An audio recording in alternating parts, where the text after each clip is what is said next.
The ice cream cart that never rang again. They say the sound of the bell wasn't calling kids for ice cream. It was calling them to vanish forever. I was 12 that summer of '89, pedaling my BMX through the sticky heat of Millbrook Heights when I first heard about the ice cream man who never seemed to run out of treats. The cicadas were screaming their endless song, and the air shimmered like water over the asphalt. Our subdivision was the kind of place where nothing ever happened. Tract houses with matching mailboxes, where the biggest excitement was Mrs. Henderson's cat getting stuck in a tree. That's why nobody thought much of it when old Mr. Kowalski started talking about the ice cream cart that came around after dark.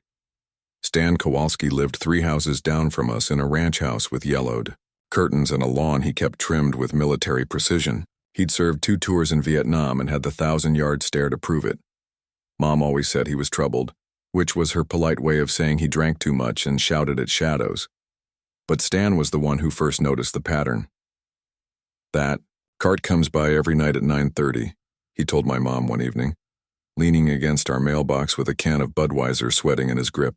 His weathered hands shook slightly as he gestured down Maple Street. Same damn song over and over. Turkey in the straw. Been hearing it for weeks now.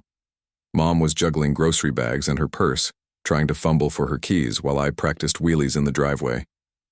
She worked double shifts at the diner downtown, and patience was something she'd run out of around her second cup of coffee each morning.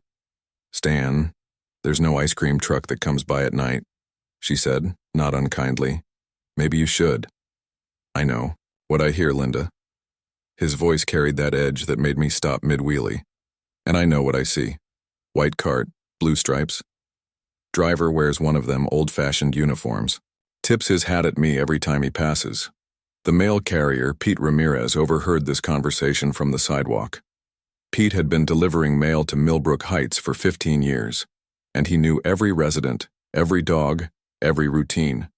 He was the kind of guy who remembered birthdays and always had a joke ready. But when Stan mentioned the ice cream cart, Pete's friendly demeanor shifted.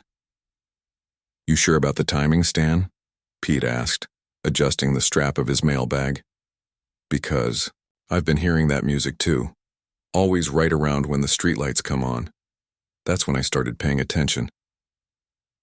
The first kid to disappear was Tommy Morrison from Elm Circle, the cul-de-sac that backed up to the old drainage system. Tommy was 8, gap-toothed, and obsessed with baseball cards.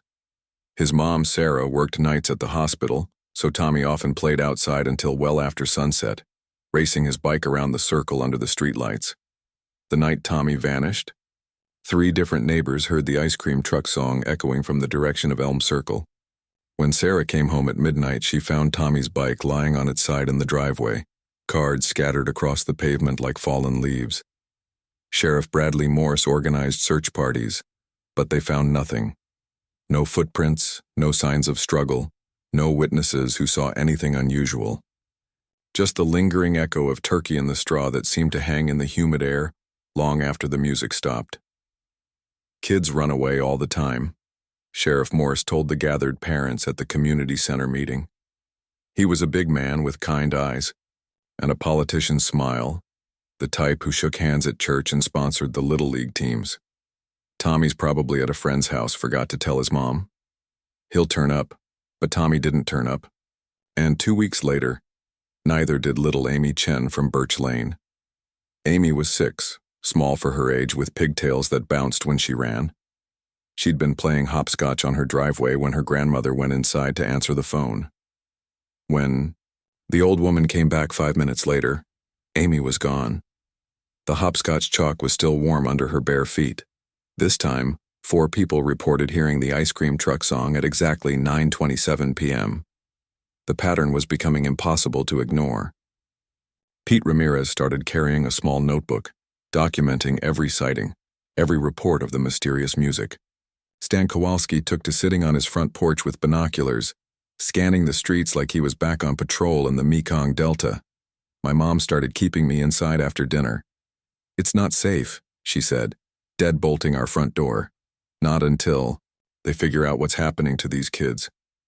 But I was 12 and stupid and thought I was invincible. 3 nights later, I snuck out through my bedroom window. The neighborhood felt different after dark. The familiar streets seemed longer, the shadows deeper. The cicadas had gone quiet, which should have been my first warning. Even the air felt thick, like breathing through wet cotton. I pedaled slowly down Maple Street, my bike chain clicking. With each rotation, that's when I heard it. The song drifted from somewhere ahead of me, tinny and distant like it was coming from underwater. Turkey in the Straw played at half speed, each note hanging in the air longer than it should. I followed the sound, my heart hammering against my ribs. The ice cream cart sat at the corner of Maple and Oak, under a broken streetlight that cast everything in sick yellow shadows. It was exactly like Stan had described, white with blue stripes, old-fashioned wheels, and a hand-crank bell mounted on the side. But there was something wrong with it, something that made my stomach clench with instinctive fear. The paint was too bright, like it had been applied that morning. The chrome gleamed despite the rust I could see eating at the edges. And the music was coming from everywhere and nowhere at once. The vendor stood beside his cart, wearing a white uniform with brass buttons and a cap tilted at a jaunty angle. He was smiling, but his smile was too wide, stretching his face in ways that didn't look natural.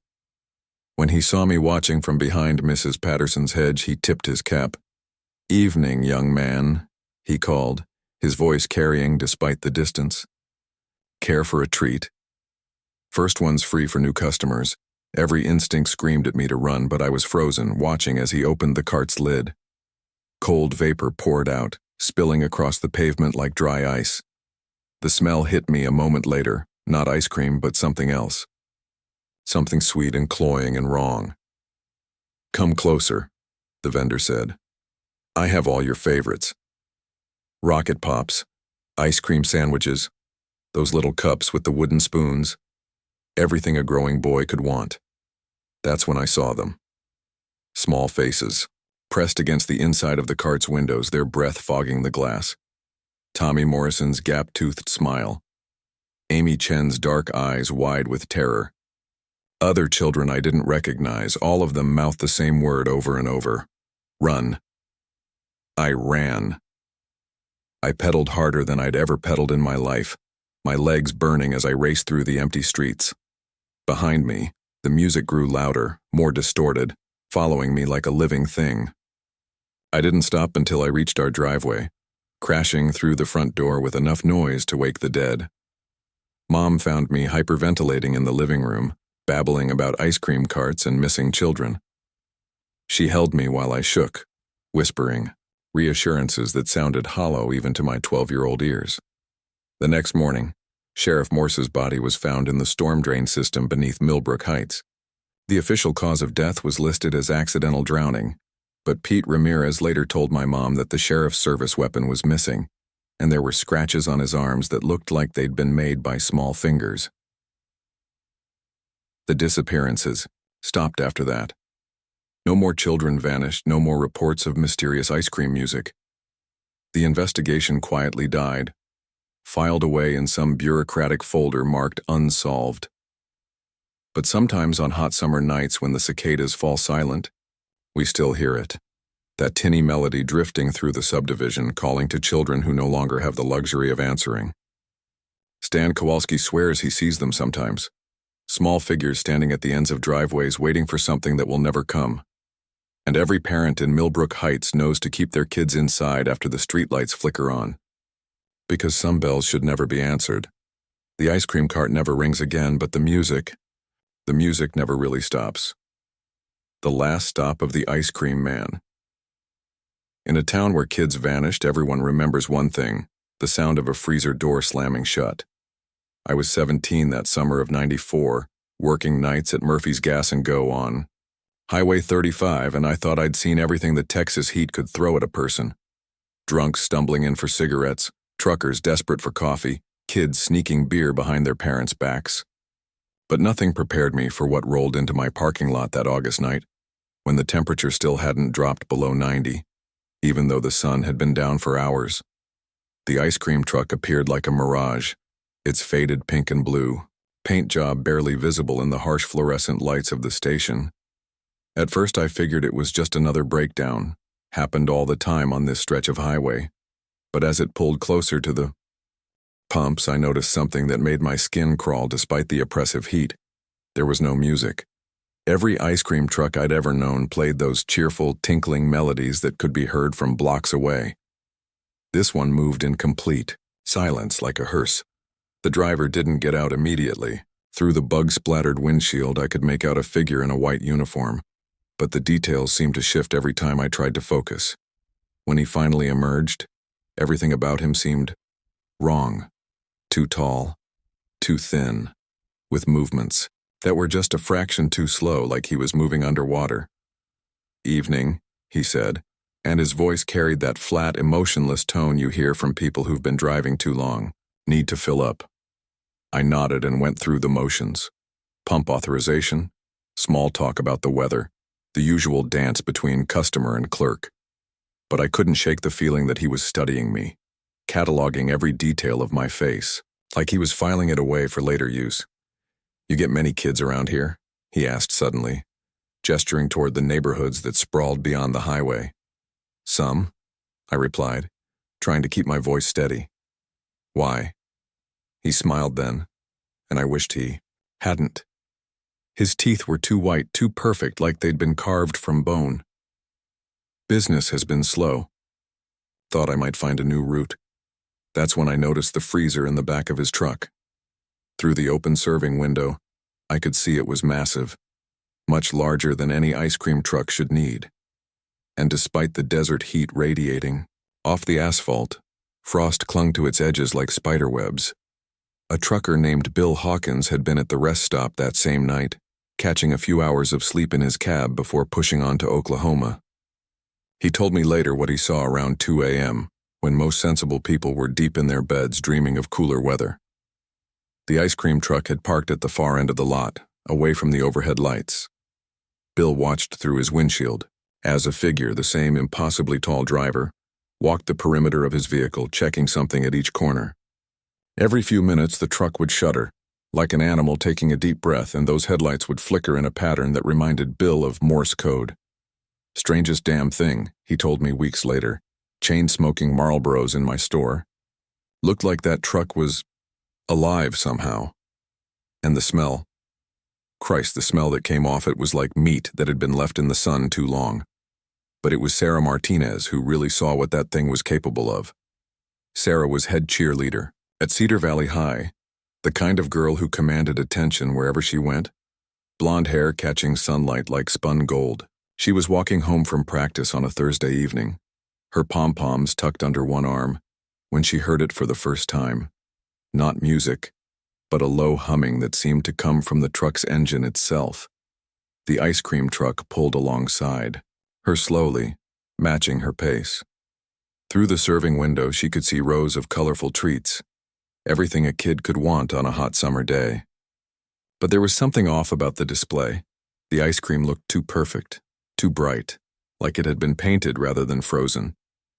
"Hot day for a walk," the driver called out. His voice was different when talking to Sarah, warmer, almost hypnotic. "How about something cool?" Sarah felt herself drawn toward the truck despite every instinct screaming at her to run. Her hand was actually reaching for her wallet when she heard her name being called from across the street. Her neighbor, Mr. Davidson, was standing on his front porch, garden hose in hand, staring directly at the truck with an expression of pure terror. That broke whatever spell had been weaving around her. Sarah stumbled backward, nearly falling in, her haste to get away. The driver's face darkened, and for just a moment she swore she could see something else beneath that human mask, something with too many teeth and eyes like headlights. The truck lurched forward and disappeared around the corner, leaving behind only the smell of diesel and something else, something rotting. Mr. Davidson had good reason to be afraid. 3 weeks earlier, he'd been mowing his front lawn on a Sunday afternoon when the same truck had rolled through Maple Street.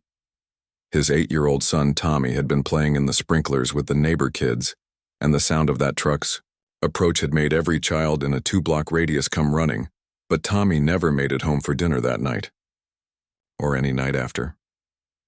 The search lasted for days. Police, volunteers, even some folks from the next county over turned that neighborhood upside down. They found nothing, no trace of Tommy, No witnesses who'd seen anything unusual. Nothing but the lingering memory of an ice cream truck that nobody could quite describe properly. Officer Jake Rodriguez was new to the force that summer, fresh out of the academy and eager to prove himself on night patrol. He'd heard the stories, of course. Small towns like Cedar Valley lived on gossip, but he'd dismissed most of them as hysteria, until he saw the truck for himself. It was past midnight on a lonely county road that connected Cedar Valley to the interstate. Jake was making his rounds when his headlights caught something ahead. A vehicle parked sideways across both lanes, blocking the road entirely. As he approached, his radio crackling with static, he realized it was the ice cream truck everyone had been whispering about. The driver was standing beside the open freezer, and in the beam of Jake's flashlight, the officer could see he was holding something small and white, a child's sneaker, still laced up tight. Behind him, that massive freezer hummed with an energy that seemed to make the air itself vibrate. "Sir, I need you to move your vehicle," Jake called out, his hand instinctively moving to his service weapon. But even as he spoke, he could feel his words being swallowed by the desert night like the darkness itself was hungry. The driver turned slowly, and Jake saw his face clearly for the first time. What he found there wasn't human, couldn't be human. The features kept shifting, blurring between different faces, different ages. But the eyes remained constant, cold, empty, and filled with a terrible patience. "Officer," the thing said, and its voice echoed strangely as if it were coming from inside the truck itself. "You're too old for ice cream." Jake's radio exploded with static. His flashlight flickered and died. And in the sudden darkness, he heard the sound that would haunt him for the rest of his life. A freezer door slamming shut with the finality of a coffin lid. When his backup arrived 20 minutes later, Jake had managed to get through on his radio, though he couldn't remember how. They found him standing in the middle of the empty road, shaking despite the heat. The ice cream truck was gone, but the asphalt where it had been parked was covered in a thin layer of frost that took hours to melt. That was 15 years ago, and I still work nights at the gas station, though it's under new management now. Cedar Valley grew up around the highway, became one of those bedroom communities where people commute to the city and pretend the desert doesn't exist. But the old-timers remember. We remember the summer when 7 children vanished without a trace, and we remember the sound of that engine humming through the night. Sometimes when the wind is right and the temperature drops just enough to fool you into thinking autumn might be coming, you can still hear it out there on Highway 35. Truckers report seeing a faded pink and blue truck in their mirrors, always staying just far enough back that you can't make out the details, but you can see those headlights flickering like a heartbeat, patient as death itself. They say it's still looking for customers, still making its rounds through the small towns scattered across Texas like forgotten promises, still playing that silent song that only children seem to hear.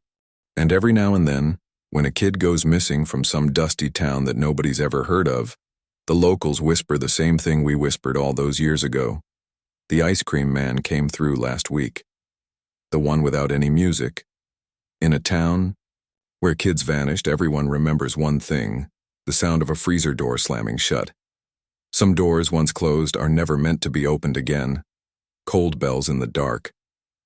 The sound of an ice cream cart was heard in winter, when no vendor should exist. I should have known something was wrong the moment those tinkling bells cut through the December air like broken glass. But I was 22, broke, and living in a studio apartment in Brooklyn that smelled like mold, and someone else's dreams gone sour.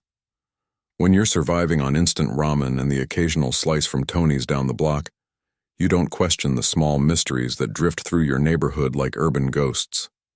It was 3 in the morning when I first heard them, those cheerful warped notes that belonged to summer afternoons and childhood memories. I pressed my face against the frost-covered window of my 3rd-floor walk-up, squinting down at the street below. The orange glow of the street lamps created pools of sickly light on the icy sidewalk. And there, parked beneath the flickering bulb, at the corner sat an ice cream pushcart. The vendor stood motionless beside it, a tall figure in a heavy coat that seemed to swallow him whole. Even from my perch 3 stories up, something about his stillness made my skin crawl. He wasn't stamping his feet against the cold or blowing into his hands. He just stood there, waiting, as if the 20-degree weather was nothing more than a mild inconvenience. I pulled on my jacket and headed downstairs, my curiosity overriding the voice in my head that whispered warnings. The building's front door groaned open, releasing me into the bitter night air that immediately bit at my exposed skin.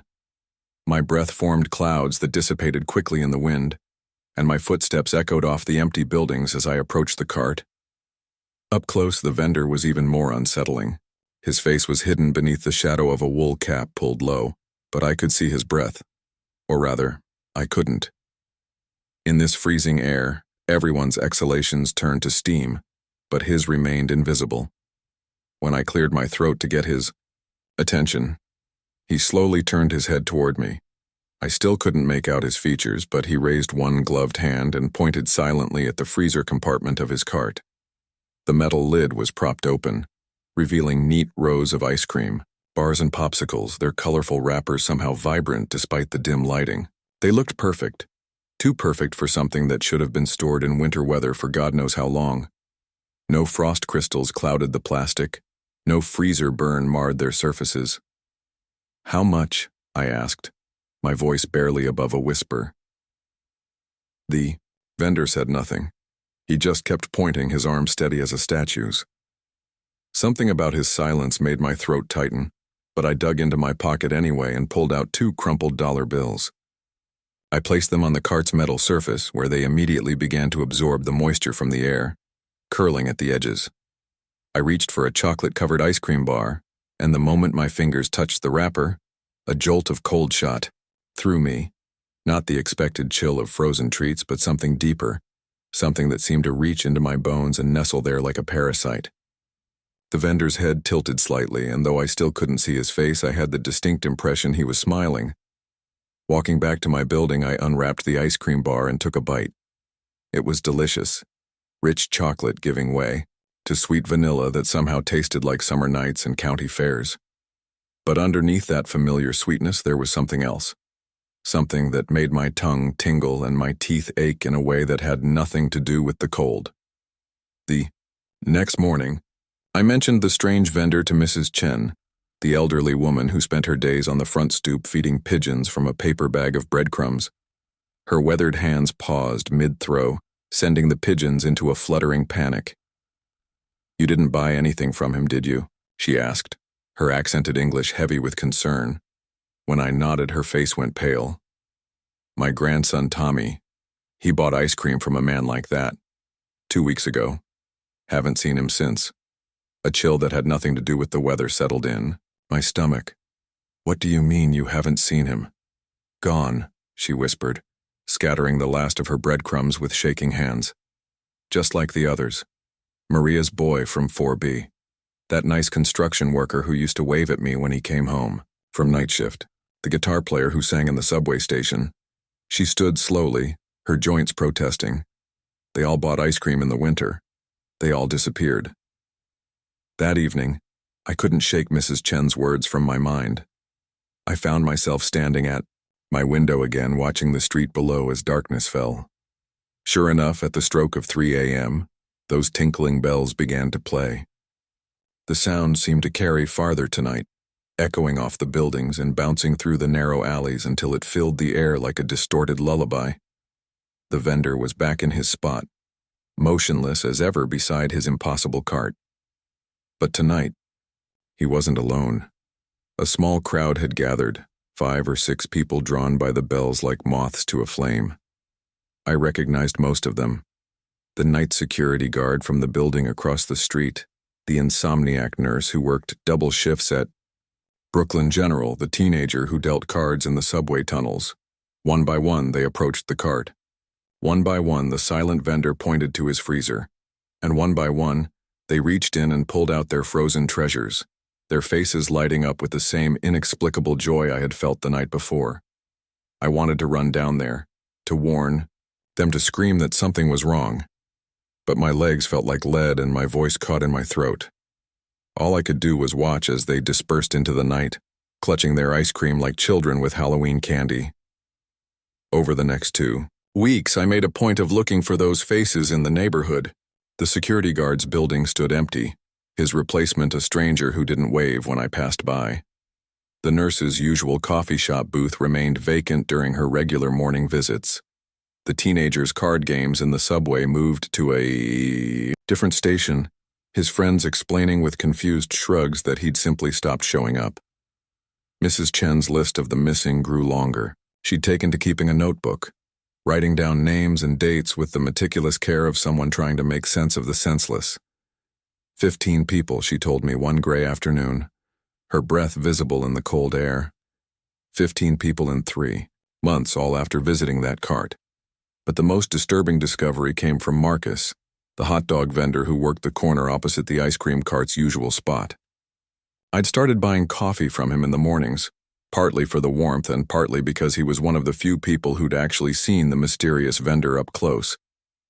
"There's something you should know," Marcus said, his usually jovial demeanor replaced by something haunted. "Last week I stayed late to clean my cart and I heard something. Laughter, but not the good kind. It was coming from inside that ice cream cart. Children's laughter, but wrong somehow. Desperate. Like they were trying to call for help but could only manage to giggle." He pulled his coat tighter around his shoulders. And the strangest part? When the laughter got loud enough, the vendor, he started to look fuller, like he was feeding off it. That night I stood at my window with Mrs. Chen's notebook in my hand, her careful documentation of the disappeared weighing heavy in my palm. The bells started their nightly song right on schedule, but tonight I noticed something I'd missed before. In the silence between the notes, in the gaps where the melody should have continued, I could hear it, faint but unmistakable. Children's laughter, echoing from somewhere deep inside that metal cart. My own laughter had probably joined that chorus weeks ago, I realized with growing horror. Whatever I'd consumed that first night had marked me, claimed me. The others who'd disappeared hadn't left the neighborhood at all. They were still here, trapped in that frozen prison, their joy harvested to sustain something that wore the shape of a man but was anything but human. As I write this, 3 weeks after my first encounter with the cart, I can feel the pull growing stronger. My sleep is filled with dreams of summer afternoons and ice cream trucks, and each morning I wake with the taste of artificial vanilla lingering on my tongue. The cold no longer bothers me the way it should, and sometimes, when I'm not paying attention, I catch myself humming those twisted carnival melodies. The vendor still appears each night at 3 a.m., still points silently at his freezer of horrors, and now sometimes I think I can see my own face reflected in the metal surface of his cart, young and smiling, and forever frozen in that moment of innocent hunger. The bells are ringing again now.